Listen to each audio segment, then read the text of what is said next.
a rather tame British GP where not a lot happened other than Lando Norris took his first ever British GP victory in a 1-2 for McLaren, and some chap called Nico Hulkenberg filled out the podium for seemingly the 100th time in his career. We're getting bored of this Hulkenberg dominance, Sam. Yeah, I want it all every time, mate. I'm not bored of it. Give me Hulkenberg dominance every day until I die. That was just a little bit chaotic, a little bit crazy, wasn't it? British GP never fails to not deliver. It's always so good. Had rain. Yeah, that was a double negative, by the way, everyone that followed along with that. It did work, I promise you. It rained. We had accidents. We had incredible overtakes. We had new graphics that we'd never seen before here in the UK because we watched Channel 4 rather than Sky. It had a bit of everything, and we're going to dig into it all. How are you, my friend? Did you like that one? Yeah, that was all right, wasn't it? We'll have a bit of that. I know this will come across as British bias, but I think we do this the best. We do this F1 malarkey. The rain or just the whole shebang. We do it. We do it all the best. The weather, obviously, played a big part, but just Silverstone is epic racetrack. Always gives good action, and then we chuck in some completely random weather on top of that, and Nico Hulkenberg gets a podium. I'm so happy about that. Like 19th to podium in a Sauber. What so boy? Happy. What a boy! No toasters here, folks. We're taking him out for a blooming air fryer tonight. Hey, toasters work famously well in the rain, so it's still a toaster. What a race. I would run through everything that we're going to go through, but I'd be here for the next hour just running through what's going to be appearing on today's show. So let's get straight into it. With the battle out front between the two McLarens, a Lando Norris victory, meaning the championship lead that Oscar Piastri has shrunk down to single figures now as we head towards the summer break. Oscar Piastri, of course, led a large part of this Grand Prix, but a 10-second time penalty for an infringement behind the safety car ultimately costs him this Grand Prix about 6 seconds at the flag separating the two after Piastri had served his penalty a little bit earlier on when he switched to dry tyres. Sam, the penalty, 10 seconds, a good decision or not? Let's just say I can understand why Oscar Piastri was quite annoyed about things. Now, if that's the most mad we ever see Oscar Piastri, he's the most level-headed man in the world. They should start using his head as a leveler when constructing buildings because it's so level that, honestly, it's horizontal, that man. Purely horizontal. I can see his frustrations here. Let's try and break it down chronologically. Safety car is going down, hanger straight. Halfway down hanger straight at pure acceleration, we get the activation, which the drivers can see on the top of the safety car, that the safety car will be coming in this lap. It's a really late call that the safety car is coming in that lap. It's essentially the latest you can have a call like that. Obviously, the entrance to the pit lane is around the next corner.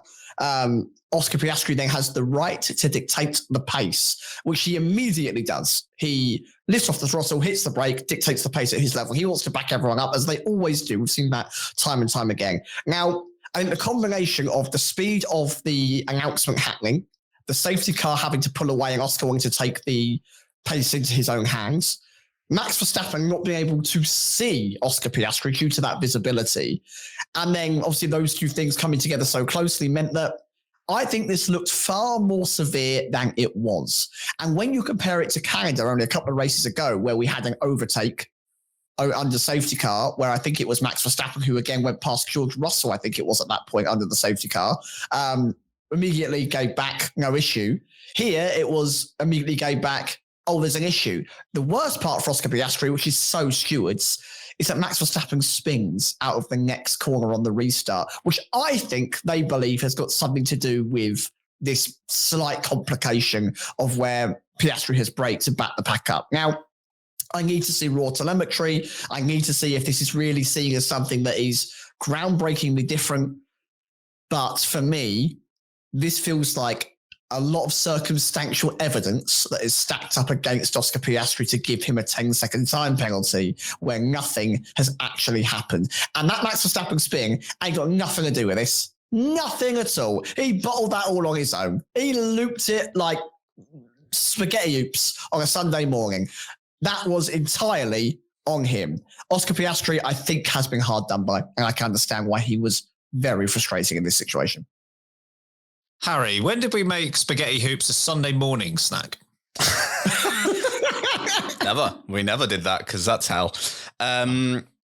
This, I can see the justification here for a penalty. He slows down at a rapid rate, Piastri, and given the conditions, we saw the onboard of Verstappen.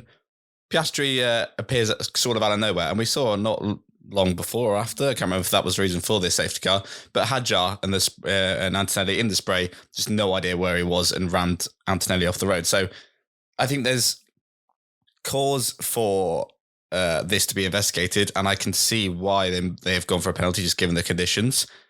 But 10 seconds is so harsh. Like, you saw other incidents that got 10-second penalties. Sonoda versus someone he knocked off the road. Behrman. Yeah, I'm losing count with Sonoda these days. But yeah, that feels more fair than this does, because as you say, you said that it was a complication, Sam. And it was a kerfuffle. And I can see why they've gone for a penalty here, just given the conditions. And as a warning to say, you shouldn't be doing that, because technically he shouldn't be doing that under the safety car. It was quite a harsh stop. But 10 seconds is savage for a penalty. So I can understand why Piastri is cheesed off, because I think that's as angry as he gets. That is the level he gets to, is just cheesed off. But I can understand why he's frustrated with this one, because I think, as he said, he'd been doing similar things previously. I think it was Verstappen who, I'm not saying he over-egged it, but he certainly flew past him. And then obviously the spin that happens afterwards. I don't know whether I buy into the fact that it actually did cause that, but it certainly didn't help Piastri's cause. Maybe they think his tyres cooled down because he was having to slow down for Piastri. I don't know. But yeah, it's very harsh, so I can see why he's got good reason to be annoyed, does Piastri. Yeah, I thought 10 seconds was harsh. I think the penalty was justified, but I'd probably have looked towards 5 seconds instead. It is tough. I think with the conditions the way that they were, you've got to be extra careful when it comes to slowing down. And I know that the call was late to bring the safety car in, but he's still got plenty of time to bring that down far more gradually to the pace that he wants to dictate. It didn't need to happen straight away as it seemed to happen. The statement released by the FIA suggests that the amount of force on the brakes and the speed at which he dropped was quite significant. But again, it's in isolation, so it's difficult to tell how much of an anomaly that was versus the norm. But I tend to agree that this was a penalty, but 10 seconds, like you say, Harry, seems at the significant end of what this should be. The Verstappen spin should not factor into this whatsoever. And if the stewards did consciously or subconsciously apply that as part of the logic to give him a penalty, then that is really poor. But even before that, just looking at the incident on its merits, I can understand why they've gone with a penalty. I can also understand why Piastri's annoyed. If he's done this for a few laps behind the safety car and he's done the same thing when the safety cars come in, he's not breaking a pattern. So I can understand why he's annoyed. And I know he's trying his best to hide it after the race. He is so annoyed. Like he's trying, but he has not hidden that very well. He is very much annoyed, which you could tell by the fact that he was asking the team to switch the positions, which I admire him for that. Give it a go, son. Why not? You basically had a 0.5% chance of it happening, but hey, what you got to lose? But yeah, I can understand the penalty. In terms of the races that they were having, Sam, Piastri, before the safety car came out, was absolutely blisteringly quick. Yeah, see you later, mate. That guy is come and gone. I think it was. Gets past Verstappen. Took a bit of time. And I have to commend Verstappen for how well he was putting up a defense in that setup. Because we spoke about this, Ben, in our qualifying review about this, dilatory rear wing, the straight line setup, that if it rained, he might be in trouble. And he held on so much better than I really expected him to. And actually, what was ironic about it was it took until the DRS was activated for Oscar Piastri, to actually get past him. You think at that point, well, he should have extra pace. He should it's drying up.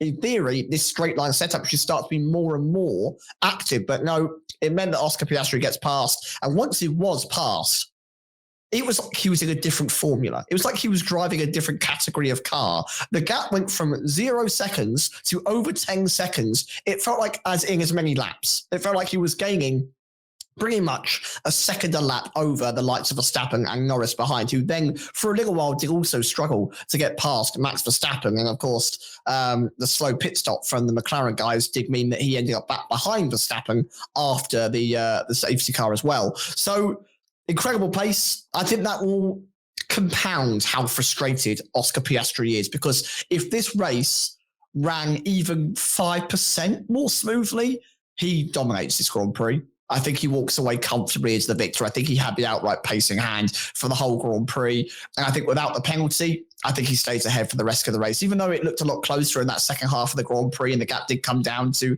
a couple of seconds at its smallest, I think he holds on. I think he drives less angrily. I think he drives with more understanding of what he's doing and how to manage the race. I think he goes on to win it. So he will be really frustrated that he was dominating at one point only to finish behind his teammate. Yeah, without that safety car, I'm not sure what that gap ends up being. But the first half of this race, Piastri was so comfortably the fastest car on track, but the fastest McLaren for sure of the two. The second half of the race, I think, was far closer. Certainly when Piastri was about 5-6 seconds clear of Lando Norris, it felt like that gap had stabilized. And then after they switched to dry tires, again, it felt fairly steady, the gap between the two. But this will absolutely compound to Piastri's frustration, is that he will feel like he had the pace and should have won this Grand Prix. Harry, to me, it feels like of all the Lando Norris victories we've had so far this year, and Norris had decent pace in the second half of the Grand Prix, this might be the first time that Lando Norris has won this year where he maybe hasn't been the fastest McLaren. Yeah, I think that's fair to say. Piastri, and like you've already said, Piastri was flying, and that is probably what has caused him to be quite so annoyed by this penalty. But yeah, certainly earlier on, he was absolutely gone. It was just in the distance, see you later, and Norris didn't have an answer.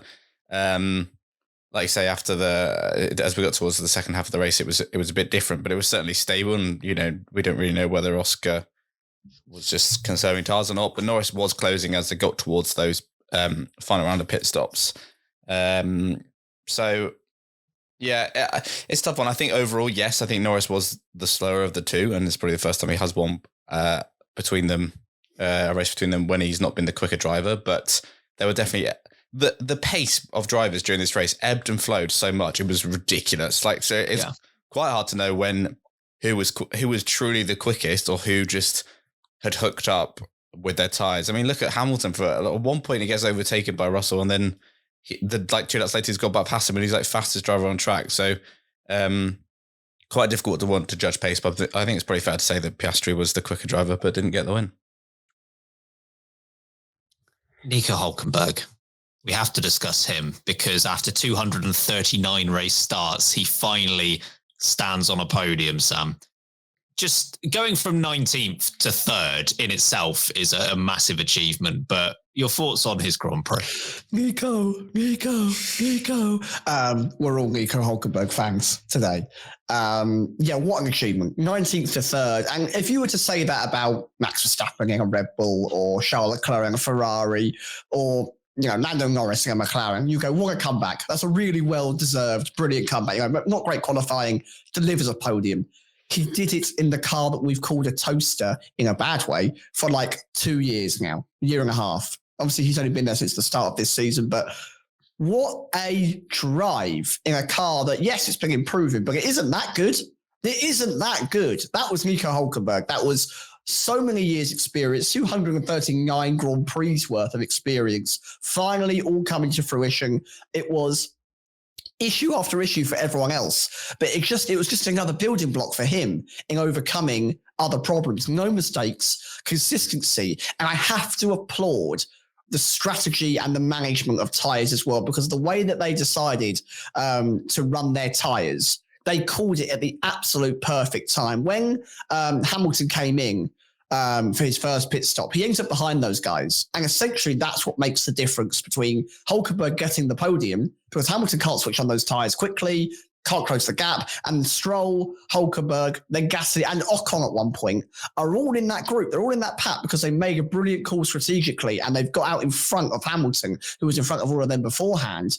And it just allowed him to be super calm, super consistent. He gets the overtake done at Stroll right at the right moment, because at that point, Lewis Hamilton's coming. And I do think if Hulk can't get that move done in time, Hamilton rocks up to the back of that pair and probably dispatches of Hulkenberg because he's being held up by Stroll so much. But he clears him in the right time, builds that gap, and then the defining moment doesn't come from Hulkenberg, really, because he's just consistent. He's just getting the laps in.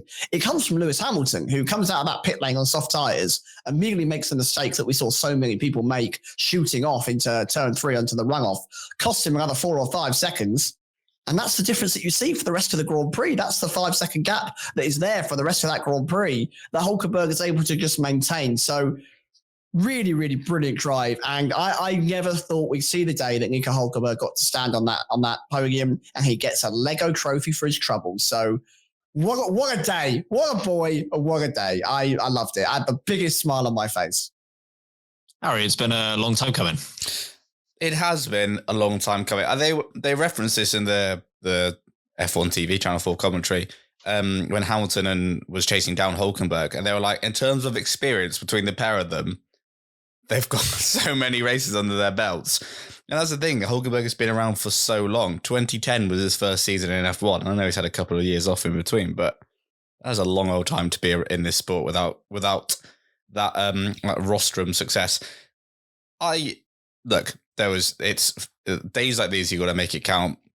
There's certainly some luck involved, with the likes of Russell and Leclerc having the terrible strategy at the start of the race, as it turned out. But Hulkenberg was so quick today, and the strategy was great from his side, but he was super quick. And particularly, I think, early, and I know this because I studied the interval between Hamilton and Hulkenberg for about 20 laps, just looking at it. That's all you watched. You actually watched any cars. I had no idea what else happened in the last 20 laps. It was just the interval. But Hulkenberg was really good in the first part of the lap. I think Hamilton kept closing up as they got towards Magnus and Beckett's, where the Ferrari had been strong all weekend. But yeah, so I'm super impressed, and I'm glad that there's some real merit in this podium for Hulkenberg. I mean, we don't care at this point. We just want him on the podium, but it was fully deserved. I think he drove superbly, and like you said, the move on Stroll was crucial to this being a podium for him, because I think he would have struggled had Hamilton caught up to the back of them fully before he got that move done. So yeah, fully deserved to Nico Hulkenberg. I almost can't believe this day has come, but I'm so happy that it has. And also a fact that I'll credit to Luke Smith, the journalist. Adrian Sutil, bad day for him, because he's now the driver again that has the most race starts on that podium. I've just read that stat. Is it 128 races yeah. on that podium? Someone also quote tweeted that and put, "Every day's a bad day to be Adrian Sutil," which I thought was harsh, but maybe laugh. Oh, that's harsh. Wow. He's Man raced right. F1. The man's an all right bloke. Well, we'll see if Adrian Sutil's fortunes turn when we go to Belgium. He'll be looking to break that streak that seems to have run for a while. Been very anonymous lately, hasn't he? Sutil? Yeah. Yeah, don't see much of him on the track, do you? Got fighting for points recently, has he? No. Yeah, this is an epic moment. Just for Nico Hulkenberg, for Sauber, like it's their first podium for like 13 years. Like it's, I think, 2012. Years. I think you have to go back to, right? 13 years. 13 years. But it's an epic moment for F1 more generally as well. I've got to be honest. Lando Norris and his emotion of winning the British GP was epic. And I don't want to take away from that. Just because of the circumstances, the way that it happened, and also Lando Norris is quite early into his career, I was all about Nico Hulkenberg on those last couple of laps. Yeah, I just wanted to see that moment happen, because like us as relatively long-term F1 fans, it's like we've seen him 2010 in Brazil take his first pole position, and thinking at that point, there's going to be so many more of those and podiums and wins to come. And it hasn't materialized that way. And we've seen races like the 2012 Brazilian GP where he didn't just have a chance at a podium that day, he had a chance at a win. And you think, when's the next good opportunity going to come? Maybe Germany 2019 is the next time you would go to, when, again, he had a pretty good opportunity in poor conditions, similar to what we saw today, not quite able to capitalize. So for him to finally, I love that he's made this move to Audi with the intention of 2026, we're going to build a great car and I'm going to be on the podium. He's done it a year early. Yeah. You don't need to do Audi anymore. It's fine. Job done. Thanks, Audi. You could go home. Congrats to them on the strategy play as well, because that was just as important as Hulkenberg's drive. 2 laps. That was the difference. That first intermediate stop where he comes in on lap 10 and everyone else pretty much comes in on lap 12. That's the difference. That propels him up the order so much to the point where he can attack Lance Stroll and overtake him, which in itself, in those conditions, that Aston Martin should be as quick, if not quicker than the Sauber. That deserves a lot of respect. And then later on, what he's able to do defending against Lewis Hamilton, I felt as the track dried out, his chance of keeping that podium position dwindled. Like it was just, as soon as DRS is activated, as soon as we get into normal conditions, that Ferrari is going to fly past. And it didn't. Lewis Hamilton, after Spain and here, is going to be sick of that Sauber, which is not what he would have expected when he moved to Ferrari. But yeah, a pretty epic way to get the podium as well. Like you said, Harry, I think we'd have taken it under any circumstances, but it means more that he's done it this way. We discussed Nico Hulkenberg finishing on the podium, which means we have to discuss the driver that just about missed out. One of the questions that we had in our preview episode was, could Lewis Hamilton continue his podium streak at the British GP?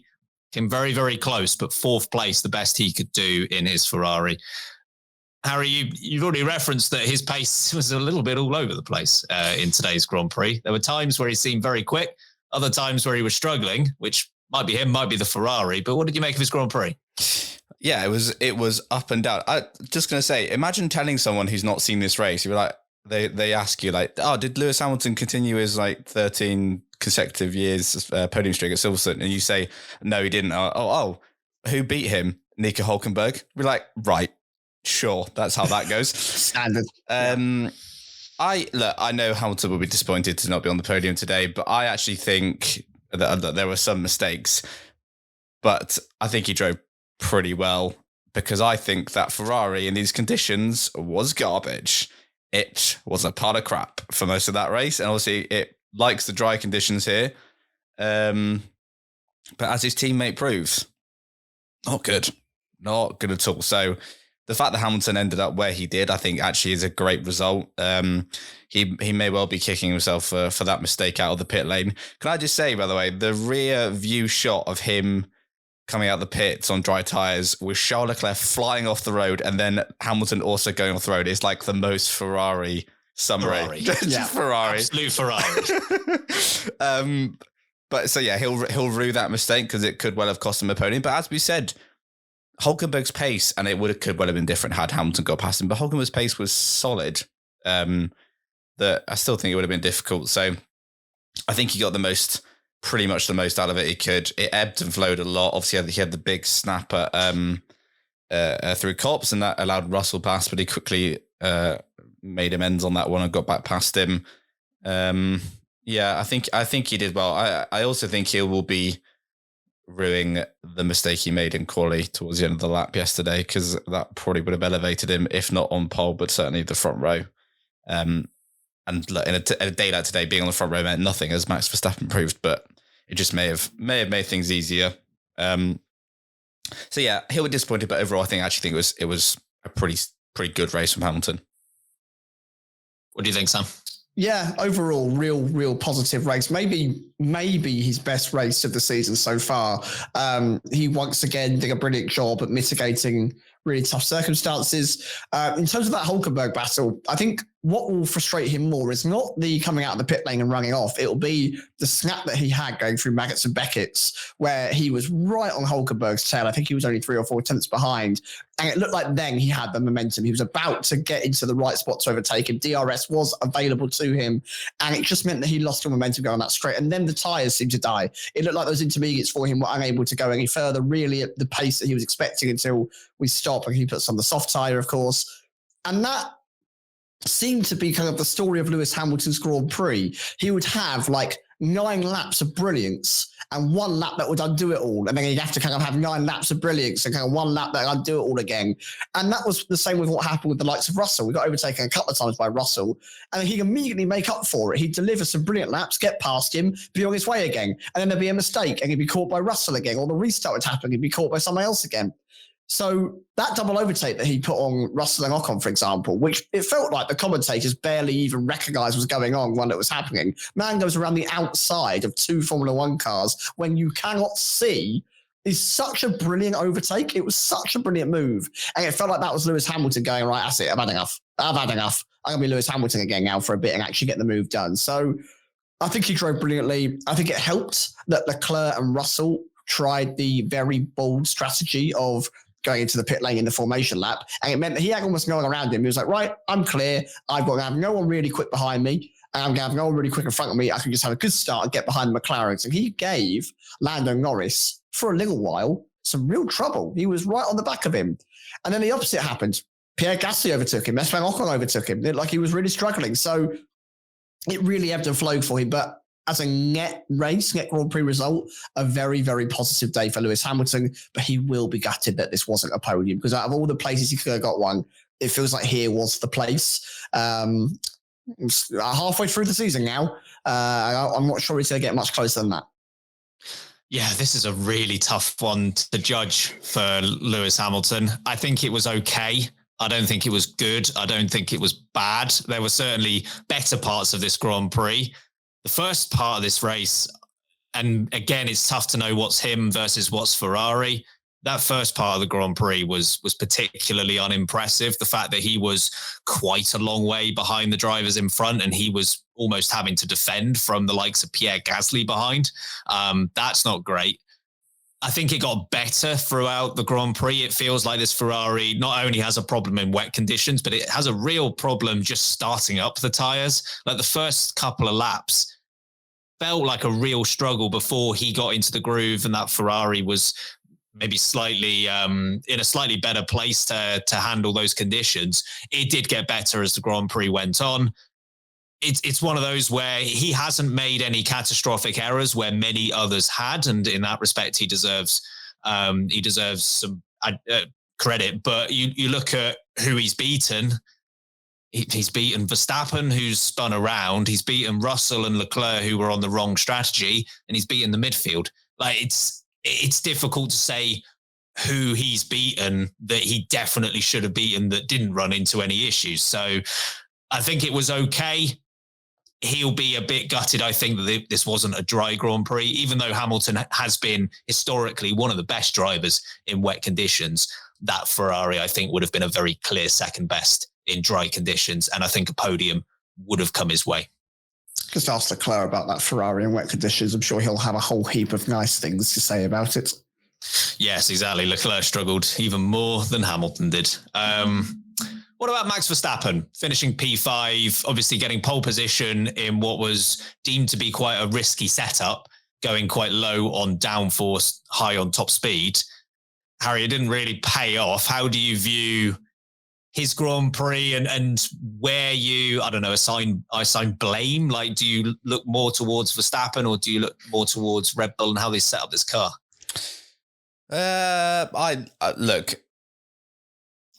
It's clear that the car wasn't right for these conditions, because it's not often we see Max Verstappen struggle like that in wet conditions. I don't think I've ever seen him drift quite so much, ever, in Formula One. Certainly out of like Maggers and Beckett's. But yeah, look, this was the risk, wasn't it, with the setup, and the quali lap yesterday was superb, and obviously that setup helped him. But we've known that rain could well be on the cards for race day for quite some time, and look, it was the risk they were going for. I guess after what looked like a terrible Friday, they ran that risk and were hoping that maybe he could make up the difference. But I mean, Verstappen is truly, truly brilliant, but there's only so much he can do. And it's not often in F1 you see a visible difference in a car's rear wing versus the other competitors around it. But it was clear that he had like a tea tray on the back of his car rather than a normal rear wing. And that was always going to be tricky to keep in good nick under these conditions. So the fact that he's still come out where he has, again, like there's classic Verstappen, like that was a terrible race. He spun, as we said, but to recover to where he did, still pretty impressive. So yeah, he's the one driving the car at the end of the day. But I'd say it's both the team and his fault. I wouldn't place blame on more on either one or the other. They both decided on this setup. I'm sure Verstappen knew the risks of going for it, despite his complaints within the car. But yeah, I don't think they can turn around and be like, well, that was your fault. Because yeah, at the end of the day, Verstappen was driving it. So a tough day. This was the risk. Had it stayed dry today, who knows? I think it could have been really tricky to pass had it been a dry race today, given how quick that was in a straight line, but it just didn't work out. So tough day. I think this race and this weekend, this decision is an indictment of where Verstappen and Red Bull are in terms of the championship this season. Like when you've got Verstappen as one of your drivers who has won multiple world championships, obviously multiple constructors championships with the team as well. Anything but winning the title it's not seen as a failure, but that's what he's going to be gunning for every year, and rightly so, to the point where it's already an outside chance, a very outside chance, I think now at the championship. But if you're Verstappen, you're still going to go for it in any way you can. So with this race, I think they just saw an opportunity to do something different from McLaren. Like if you're Verstappen, why would you settle for a chance at third? Like why would you just copy McLaren and hope to see off Russell and the Ferraris? It doesn't make any sense. If you're Verstappen, you want to give yourself every single opportunity you can to just do something different and take race wins, because matching them isn't going to be enough at this point. They've got to try something different. And that's what they did. They went for this high risk strategy, I think, given the weather forecast going into today. And if it stays dry, yeah, maybe he does go on to win this Grand Prix. We saw the opposite end of this risk, which was he spins after a safety car restart and is generally just struggling to handle the car. I can understand the risk. I think it's worth it. I don't blame them whatsoever for giving this a go. What do you think, Sam? It feels like we're back in 2018, where Red Bull are having to invent, they're having to be experimental, they're having to do something so out of the box to gain a result against a very dominant force. Back then it was Mercedes. Now it's, of course, McLaren. And where there is great risk, there can be great reward, but you can also, pay the penalty of that great risk. And that's what happened today. I actually think if you ignore the spin, that one lap where he span, I still think he had a brilliant Grand Prix. I think he defended from both McLarens exceptionally well. I was amazed that he was able to keep Oscar Piastri behind him until the DRS was opened. I was amazed at how well he fought against Lando Norris, and the pit stop helped to get back out in front, and then he fought well again. The fact that he's ended up in 5th place, and the only car other than the McLarens that are beating him that maybe had a real chance of beating him anyway was Lewis Hamilton. Like, that's only the place he's really lost. Hulkenberg was a freak result. Once a season we see these. We saw it with Alpine in Brazil, right? Remember? They got 2nd and 3rd. Here's the one that you're getting this season. Nico Hulkenberg in 3rd place in a Sauber. That could have happened to any of our top drivers if they had tried something different. He's lost, I reckon, a net 2 places in total, because I think he still finishes in 3rd place. If it's a dry, normal race weekend, even if it's just some slight rain, I still think he finishes behind the McLaren duo anyway. So I think whilst the spin is bad and it's on him and it's his fault, he has had to drive through some of the trickiest conditions we've seen in a while in Formula One, in one of the most experimental setups that we've seen for a while in Formula One, and he's come out in 5th place. I still think that's a pretty solid result for a driver like that. I'm not sure many others will be able to do what he did today. So he'll be annoyed. He'll be frustrated. He wants to win the title every single time he goes for a race. And it didn't completely work today. but I think it could have been so much worse. So props to him. I still think overall a really positive performance, just with one costly mistake. Let's do driver of the day. The verdict is in. You're the driver of the day. You're the driver of the day. You're good at driving. Sam, who have you got? Thanks, mate. Yes, Nico Hulkenberg. First podium of all time, of his career, rather. He was really, really, really good. And we've been through the reasons why so I won't drag it on, but my driver of the day. Harry? Nico Hulkenberg. And, you know, aside from the fact that we're very happy for him and the romanticness of this story, he went from 19th to 3rd. Any other day, that's a driver of the day worthy. So, Nico Hulkenberg. I think it's actually close between two drivers. And Nico Hulkenberg being one of those drivers. I think Pierre Gasly was outstanding. Yeah, fair. I still believe that is the slowest car. And he didn't strategically have the good fortune that Hulkenberg had. And he still managed to get a P6 out of this. So Gasly, a very close second for me. But I am also going for Nico Hulkenberg to make it a hat trick. What about worst driver of the day? Get in the bin, worst driver of the day. Bin, worst driver of the day. Bin. You suck at driving. Sam, there are 5 DNFs and a number of drivers who did finish that didn't have a good day. So good luck. Yeah, one of those DNFs. To call up into even DNS. Did he start? Sure. Yeah, DNS. Yeah. But did he never came out of the garage, right? No. Okay. Did we get a reason? No, they just said it. I'll give you the reason. He's been fired.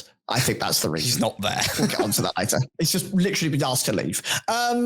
Weirdly enough, I think my worst driver of the day is not one of these DNFs. I think it's going to be Yuki Tsunoda, who was slow. He was in the wars. He hit cars off the track. He picked up penalties and then finished 36 seconds behind a flailing Charles Leclerc, who was also having a really, really difficult day. So, Yuki, the car is hard to drive, but you didn't even have the same setup on the Max Verstappen had, and you were still this much slower.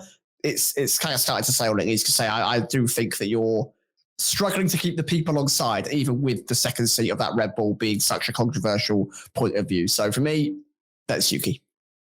Harry?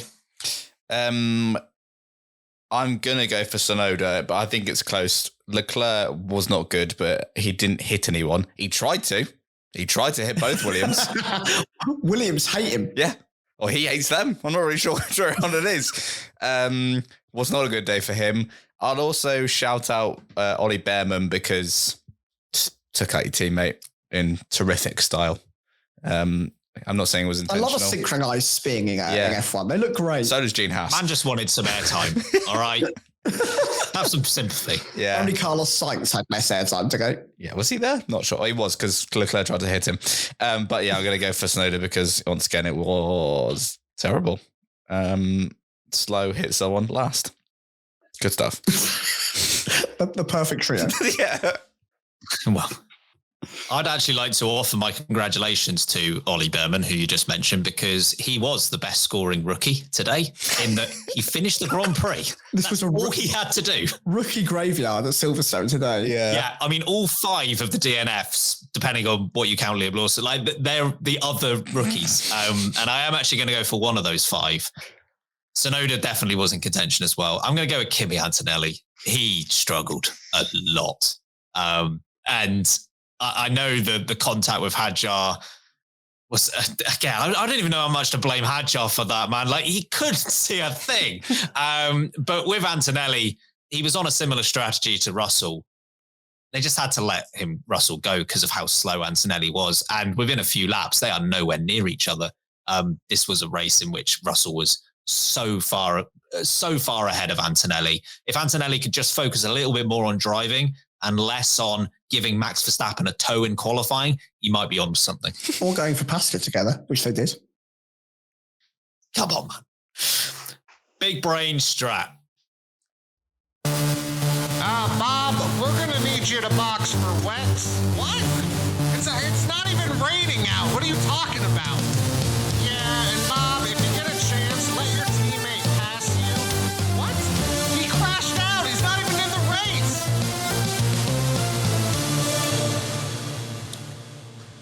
Big Brain Strat's going to be an interesting one. YouTube exclusive. I was trying to keep track of what everyone was doing throughout this Grand Prix. Not easy. Harry, what have you got as Big Brain Strat? Freaking nerd. I'm going for Aston Martin, and they're called put Alonso on the slicks towards the end of the race, because that was done out of sheer panic and nothing else. Panic about Alonso's fury. He's angry at us. Yeah, we were behind the curve. We must be ahead of the curve. Yeah, but not like that far ahead of the curve, please, guys. That was far too early. The thing is, he ends up exactly where he was, which is even funnier. Like all of that effort for basically no gain. So well done, team.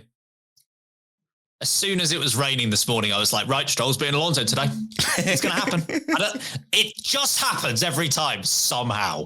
I'm actually going to go for probably the reason they did that strategy call, which was the earlier strategy call of Lance Stroll going into the box for soft tyres before going back onto intermediate tyres. I think he was on those soft tyres for 4 laps, and yet it was still a great strategy call. It really worked out, because by the time he had overtaken some drivers, he was ready to go back into the pits, and he gained a number of spots. And we see Hulkenberg on the podium. Aston Martin will look at that and think, that should have been Lance Stroll. But yeah, great strategy call from Aston Martin. Sam, what have we got? Copy and paste. I'm going to give it to a serious one. I genuinely think that call for softs was a brilliant decision. And it's amazing that his intermediate tyres ended up dying before Hulkenberg's intermediate tyres ended up dying, because they were pretty relative on their lifetime. So that was amazing, the pace that the Sauber was able to deploy when they were up against each other. But that soft stint was sensational from Lance Stroll. Genuinely could have turned that race from a nothing into a potential podium. So well done to them for that call, and well done to Stroll for making it work at that very short moment. Yeah, before we go to our second break, so much happened today. We've got 5 DNFs. We've got a McLaren 1-2. We've got Nico Hulkenberg podium. We've got Russell in 10th, Leclerc in 14th. Everything was all over the place. You are going to want to be on Patreon for power rankings tomorrow, because there could be some wild and wacky ratings that we're giving out. Find out who we give 10s to, 1s to, and everything in between. Make sure you join. Link is in the description. We saw a couple of drivers before the start of this Grand Prix, or after the formation lap, decide that actually slick tyres. Don't need these intermediate tyres. And it didn't exactly work out. A couple of those drivers were George Russell and Charles Leclerc, that had obviously qualified in relatively good positions in 4th and 6th. So Sam, I mean, you can take these both at once or one at a time, but like, not a great day for these two. No. There's a part of me that admires the risk, and there's a part of me that thinks, what are you doing? What a bad judgment call this was. And it reeks of George Russell, this does. Absolute George Russell through and through, to be the guy to go, yeah, I can make this work. I'm going to be a hero. And I think he's got it in his head. I am going to win this Grand Prix by calling it onto softs and starting from starting from the pit lane. And it just didn't work. They were like seconds a lap slower through the middle and last part of that racetrack. And you could just see them falling further and further away. And I think what was even more frustrating from a Mercedes point of view is one of your cars is further down the order. Keep Russell in the mix with the front lot. Don't do anything too crazy reckless. Antonelli starting in 7th. We know he doesn't realistically, he's starting in 10th, after the penalty applied. We know he realistically doesn't have the pace to be right up there with those race leaders. Russell does. If you think that one of you goes, could be dry enough here for dry tyres, maybe we make a call. Put Antonelli on the dries and use him as the guinea pig and see what happens, because Russell's in a real chance of securing a podium or some really strong points. And I just think they ended up playing themselves on both sides. They left the slow guy out on the right strategy. They put the quick guy out on the wrong strategy. And at the end, they're both driving around each other. I think it was in 12th and 13th place after it all shaped down and they were back on the same strategy again. Massive net loss, really poor call. And essentially, Russell can never recover because the safety cars come out, everyone's on the same playing field again, and it meant the conditions were just too hard to really cut through. Although I did think that Russell would get further up the grid than he did. We saw the way Verstappen was able to recover. I thought Russell in his weather prowess was going to be able to move further forward than he did. Charles Leclerc, on the other hand, just a shocker. That Ferrari is absolute garbo, pure naffness to drive. But he also he also was struggling. He was just having a really bad time. Every other time we saw him on the camera, he was going off the track and then moaning, just having a bad time. So bad call for both. Didn't pay off. Loved the bravery, but massive risk that did not pay off for them. Yeah, congrats, Mercedes. You suck. Like, that was awful. What are you doing? 1 point. Again, like the risk at the start, okay. It's clearly not working. So what do Mercedes do 3 laps in? Might as well have both drivers on this bad strategy. Great work there. And then the second strategy call they make is what dry tyre to go for. Again, Russell is really early into the pits. Alonso comes in. It is clearly not working because Tsunoda has overtaken Alonso. And you look back at the timing screen, Alonso is now 5 seconds behind Tsunoda. That indicates it is not the right time to go onto dry tyres. What do Mercedes do the very next lap? Pit Russell. Not good, but still salvageable. If you put on something that isn't the hard tyre, why are they on the hard tyre in those conditions? That's the one with not a lot of grip, Mercedes. Not a lot of grip. So yeah, if you keep in count, that's nothing Mercedes got right. So well done. I actually think Russell's pace was pretty solid as well. I think he could have made something of this race, but not after whatever the hell they did. Do you know when I knew that first tyre gamble wasn't going to work when he came into the pits on the formation lap? It was the back of the grid, because you had Behrman, Hadjar, Bortoletto. They all pit. Hulkenberg, Stroll, give him credit in these conditions. Hulkenberg, Stroll, and Ocon all chose not to pit. And I knew at that point, it's not the right call. Because those 3 drivers, I think 1 or 2 of them, or even all 3 of them, would have gone for it if it was the right call. They're far more experienced than the other 3 names I mentioned, all rookies. It seemed to be at the back of the grid. Some of the drivers knew exactly what to do. The rookies didn't. And ultimately, it's the ones who knew what to do that ended up far better in the score. It's the one thing that Ferrari did right in that scenario. I know that Leclerc was only 1 place behind Hamilton, but at least they split it the right way. At least they let one of their drivers be right up there with the leaders while the other was flopping around at the back of the grid. Yeah. So, Oh, also Charles Leclerc. Hard luck, mate. Not a good one for you. I do love Charles Leclerc's overtakes over the Williams. Not because, like, Silverstone, there are so many great places to overtake and so many obvious places to overtake. And Leclerc was just going to get done at the slowest corner on the track in the most clumsy fashion possible. Just like right over the curb, no space at all. I'm on my way. I love it. Harry, there were some incidents throughout this Grand Prix, to put it mildly, some of which got penalties. One we've already discussed, the Oscar Piastri 10-second penalty. Behrman and Tsunoda, that also got a 10-second penalty for Yuki Tsunoda. Did you agree with it? Yes, I think so. These conditions, and we see so many incidents into that corner at the end of the Wellington Straight. We've seen it for years, particularly when it's wet with cars understeering wide. You've got to say for Tsunoda, Behrman wasn't there as he was approaching the corner, and then he was as they were mid-corner. So there wasn't, in that sense, there wasn't a lot Yuki could do, but he's still the one that understeered into the side of him. So I think the penalty's fair. Maybe 10 seconds was slightly too harsh, but at this point, I don't really know what they're giving. They're just like blanket 10 seconds now is what we go for. They've moved away from 5. We just do 10s.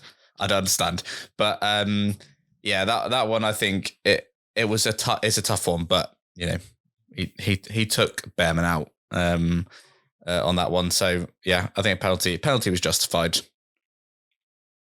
Did you see it the same way, Sam? Yeah, penalty justified. Tsunoda's fault. Tricky because they were right next to each other, but I do think this is on Tsunoda.